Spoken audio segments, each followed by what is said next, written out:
ETA for not ordering any food, so I wouldn't have to split the bill.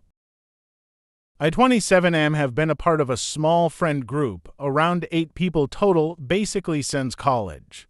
For some background, to people from the group, Susan and Greg are just absolute leeches going out for lunch. Expect them to order the most expensive on the menu, then feed you some sob story about their finances and then dump half the bill on you. Last weekend, Dan, one of the people from the group, told me about a casual dinner. I told him how if Susan or Greg were there I wouldn't be able to come. He tells me that they would be there, but I should just put my opinions aside and come just once. This is kind of where I might be now. I agreed with him and told him I would be there. I show up and we all get to talking. Everyone began putting in their orders. Most of them spent about $40. There were only about 6 people there. When it gets to Susan and Greg, they both order expensive dishes, around $200. When it was my turn to order, everyone looked at me, but I just pick up the menu and point to the $4 Miller Lite and sent the waiter away. Dan asked why I hadn't ordered anything, and all I said was that I lost my appetite.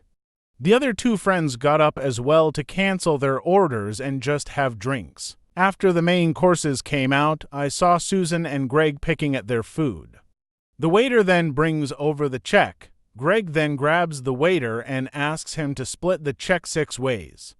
I stand up and correct him, saying the check was to be split 3 ways.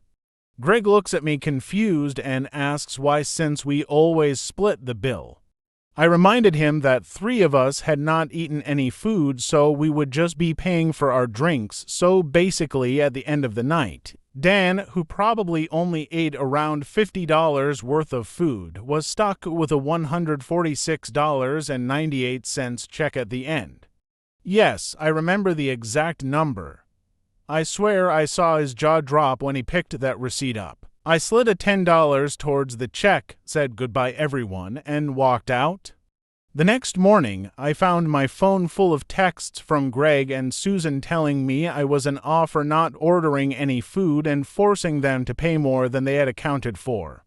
I honestly laughed because the steaks alone were more than what they had paid, but to each their own right. I also got a lot of messages from Dan saying that I could have just not came instead of pulling that stunt and getting him stuck with an outrageous bill. Edit.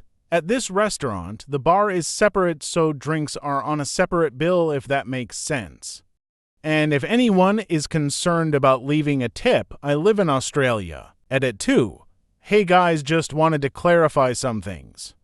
90% of restaurants where I live, they don't do separate checks and might separate the bill for you if you're lucky. BTW. This post is an AUD, so if you want the amounts in USD, you have to convert it. Dan could have easily asked Greg and Susan to transfer him the money if he wanted, but he's always been about helping them through their financial hardship, even though they're just using him and keeps dragging me into it. I admit what I did was immature, but I'm tired of being forced to play along. It's his money, and if he wants to spend it on them, that's fine, but I'm not paying for them. Also, Don's a really good friend of mine, albeit blind AF. I was just trying to get him to see what kind of people he was helping. I will admit it was a tad bit petty. Do you think they are the booty hole? Let me know in the comments.